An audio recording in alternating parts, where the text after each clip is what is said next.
Assalamualaikum warahmatullahi wabarakatuh.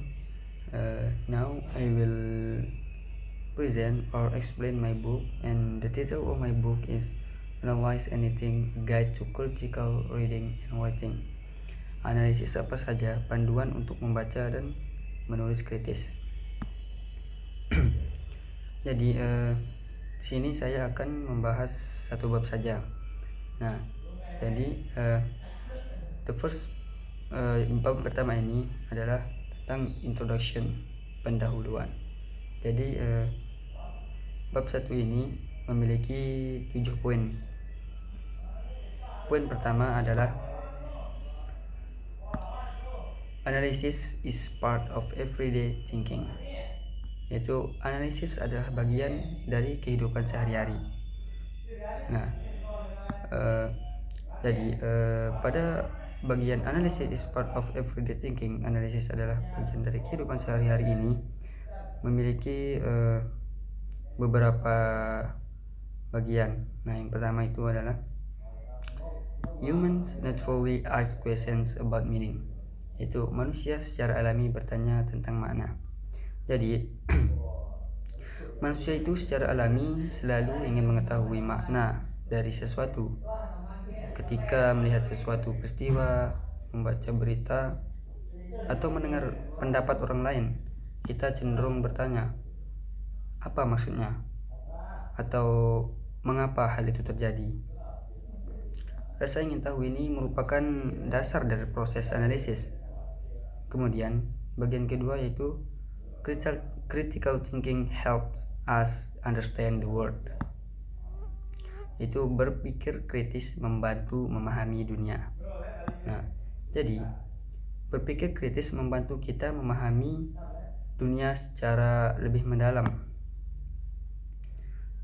Dengan berpikir kritis, kita tidak langsung menerima informasi sebagai kebenaran, tetapi mengevaluasi bukti, alasan, dan sumber informasi tersebut terlebih dahulu. Nah, kemudian yang ketiga itu this book teach how to analyze anything. Itu buku ini mengajarkan cara menganalisis apa saja.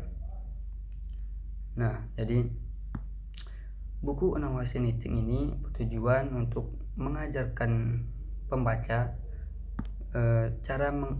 cara menganalisis berbagai hal, mulai dari teks, gambar, budaya, hingga fenomena sosial. Buku ini memberikan metode dan langkah-langkah untuk memahami makna secara kritis. Nah, kemudian pada bagian kedua yaitu the analytical frame of mind, yaitu pola pikir analitis. Nah, jadi di sini ada beberapa poin juga dari bagian yang kedua, yaitu yang pertama adalah analytical thinking, yaitu asking why and how. Berpikir analitis itu adalah bertanya seperti mengapa dan bagaimana. Nah, jadi berpikir analitis berarti selalu bertanya seperti mengapa dan bagaimana. Pertanyaan ini membantu proses seseorang menggali penyebab, proses, dan alasan di balik suatu fenomena. Bukan hanya melihat hasil akhirnya. Kemudian yang kedua itu helps in making better decisions, itu membantu mengambil keputusan yang lebih baik. Jadi dengan menganalisis informasi secara mendalam, seseorang dapat membuat keputusan yang lebih tepat. Keputusan tidak didasarkan pada emosi atau asumsi semata, tapi pada fakta dan pertimbangan yang logis. Nah, kemudian yang ketiga, requires curiosity and open-mindedness. membutuhkan rasa ingin tahu dan keterbukaan.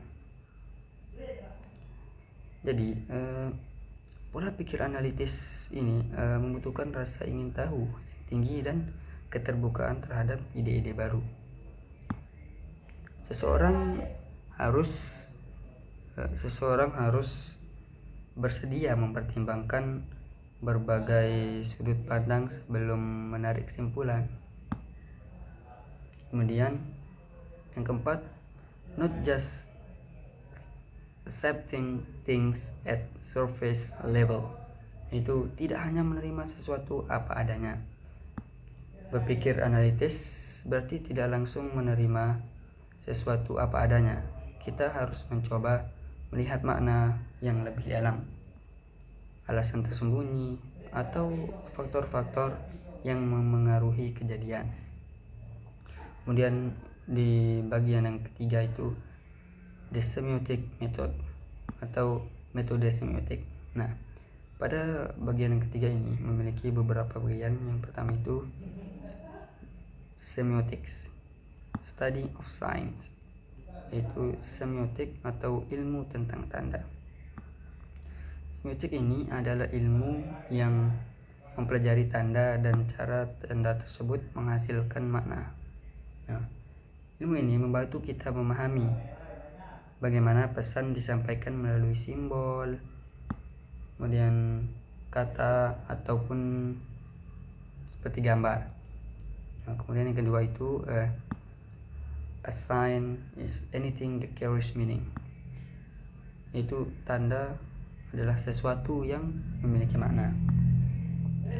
Tanda adalah segala sesuatu yang memiliki makna atau menyampaikan pesan. Tanda dapat berupa kata, simbol, warna, gerakan tubuh, gambar, atau objek tertentu.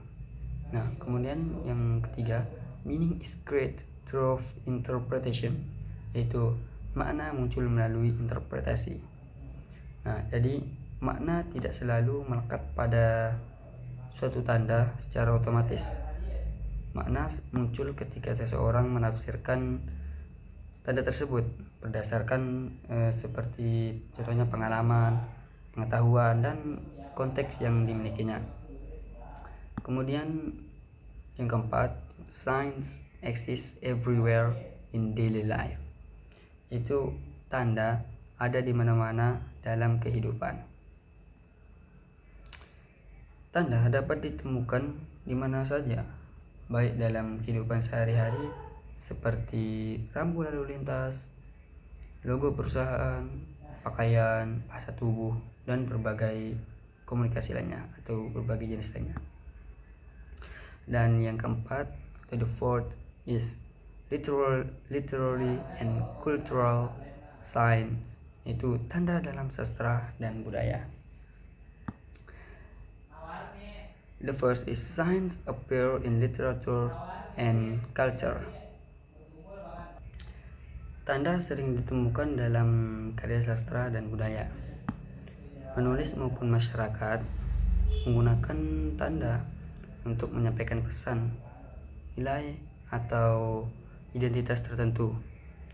Sebagai contohnya itu seperti fashion atau gaya berpakaian. Kemudian yang kedua itu seperti budaya, culture, dan yang ketiga itu behavior.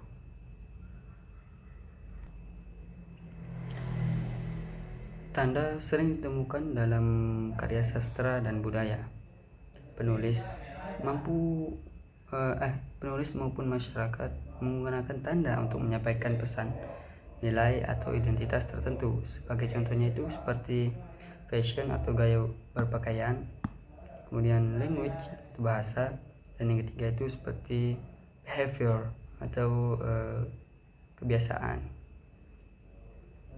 Kemudian second is meanings can vary across cultures, yaitu makna bisa berbeda di tiap budaya. Makna suatu tanda dapat berbeda di setiap budaya.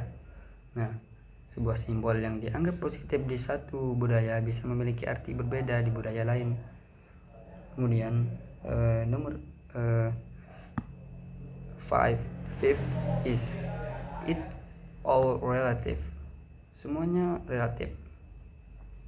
Meaning is not fixed, yaitu makna tidak tetap. Makna suatu tanda tidak selalu tetap. Makna dapat berubah bergantung pada situasi dan orang yang menafsirkannya. Nah, kemudian yang kedua itu depends on context, culture, perspective. Itu dipengaruhi oleh konteks, budaya, dan sudut pandang. Nah, jadi di sini konteks sangat mengaruhi makna. Waktu, tempat, dan kondisi tertentu dapat membuat suatu tanda memiliki arti yang berbeda. Nah, budaya mengaruhi cara seseorang memahami tanda. Kemudian, setiap individu memiliki pengalaman dan sudut pandang yang berbeda, sehingga interpretasi terhadap suatu tanda juga bisa berbeda. Nah, kemudian yang kelima itu one sign can have multiple meanings. Satu tanda bisa punya banyak arti. Nah, jadi satu tanda dapat menghasilkan banyak makna. Tidak hanya atau tidak selalu ada satu interpretasi yang mutlak benar selama didukung oleh alasan yang logis. And then the sixth is power and ideology, atau kekuasaan dan ideologi. The first is signs can reflect power structures, atau tanda mencerminkan kekuasaan. Nah, jadi di sini maksudnya tanda dapat mencerminkan struktur kekuasaan dalam masyarakat. Melalui tanda, kelompok tertentu dapat menunjukkan pengaruh atau dominasinya. Kemudian kedua, media and culture influence thinking. Media dan budaya memengaruhi cara berpikir. Media dan budaya memiliki peran besar dalam membentuk cara berpikir masyarakat. Nah, apa yang sering ditampilkan media dapat memengaruhi pandangan dan keyakinan seseorang. Kemudian yang ketiga, ideology shapes interpretation, yaitu ideologi membentuk interpretasi. Nah, jadi ideologi memengaruhi bagaimana seseorang menafsirkan suatu tanda. Orang dengan latar belakang ideologi yang berbeda mungkin memberikan makna yang berbeda terhadap hal yang sama. Some meanings dominate others. Beberapa makna lebih dominan. Dalam masyarakat, beberapa makna lebih dominan daripada makna lainnya karena didukung oleh kelompok yang memiliki kekuasaan lebih besar. And the last is negative capability, yaitu kemampuan negatif. The first is ability to accept uncertainty, yaitu kemampuan menerima ketidakpastian. Negative capability adalah kemampuan di mana yang dimana kemampuan ini menerima bahwa tidak semua hal memiliki jawaban yang pasti. Nah, dalam analisis ketidakpastian sering kali merupakan bagian dari proses memahami makna. And then the second is not forcing one correct meaning, atau tidak memaksakan satu makna benar. Seorang analis tidak boleh memaksakan satu makna sebagai satu-satunya kebenaran. Berbagai interpretasi dapat muncul dan perlu dipertimbangkan. Kemudian yang ketiga, being open to multiple interpretations, yaitu terbuka pada banyak interpretasi. Kita harus terbuka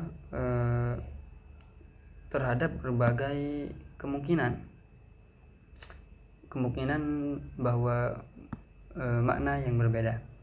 Hal ini membuat analisis menjadi lebih kaya dan mendalam. Kemudian the last is important in critical analysis, penting dalam analisis kritis. Itu kemampuan ini sangat penting dalam analisis kritis. Kenapa? Karena bisa membantu seseorang menghindari kesimpulan yang terlalu cepat dan mendorong pemikiran yang lebih objektif. Maybe that's all from me. Terus I say Assalamualaikum warahmatullahi wabarakatuh.